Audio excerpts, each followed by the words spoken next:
Welcome back to our recap channel. Whoa! The action-packed hour Nothing is Over wasn't scared to embrace its emotional side. It's not even close to being explosive. I literally mean it when I say that Tulsa King just produced its most intense episode to date. My heart was racing the entire time because of the bombs, betrayals, and potentially disastrous death toll. Nothing is Over, the 8th episode of Tulsa King Season 3, sets up a sort of reckoning that leaves you wondering who will survive and who will be marked for next week.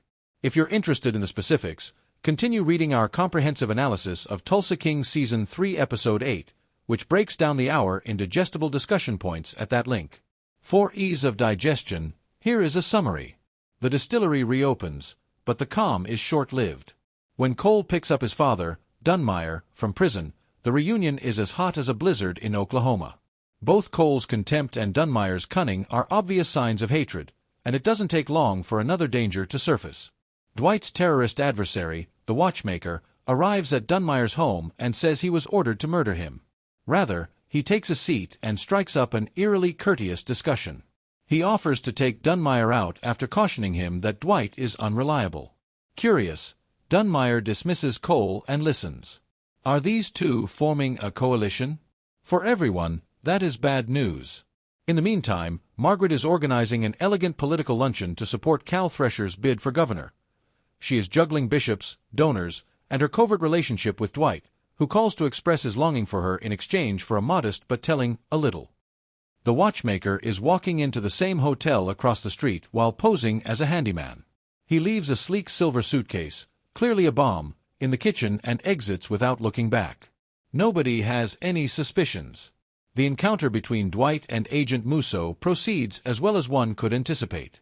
Dwight wants justice, while Musso wants protocol. Dwight brings out the hypocrisy of due process and accuses him of framing him with the Bevilacqua scandal. At last, Musso acknowledges that this hunt is personal and that the Watchmaker killed his colleague and 20 civilians. Dwight, meanwhile, doesn't wait for red tape. With the support of Bigfoot and Mitch, he arranges his own meeting with the Watchmaker and changes the course of events. They pummeled the man into making a confession after ambushing him and dragging him to a mausoleum. Raincoats, blood, a fisherman's hook, it's all Dwight Manfredi, dark, vicious, and unadulterated. A unique touch was the American flag lapel pin that was utilized as a weapon. As usual, Tyson is making dubious decisions. He persuades Bodie to allow him to use the grocery store as a side gig in exchange for 50% of the merchandise, 20% of the profit, and a great deal of foolishness from Tyson. Then, when Cole arrives at Spencer's rave in a panic, her evening takes a different turn. She is one of the people close to Manfredi that his father intends to harm. She quickly alerts Tyson, who calls Dwight in time to avert the impending disaster. Cell phones are locked away, speeches are ready to begin, and attendees are starting to arrive at the benefit. Once you realize what's in that kitchen, the tension becomes intolerable. As the clock approaches 10 p.m., Dwight phones Musso, who rushes to the site. When they discover there is a bomb inside, chaos breaks out. Dwight and Musso yell for people to leave.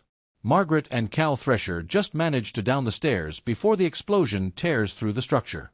The explosion is enormous, and Mitch is the last man out.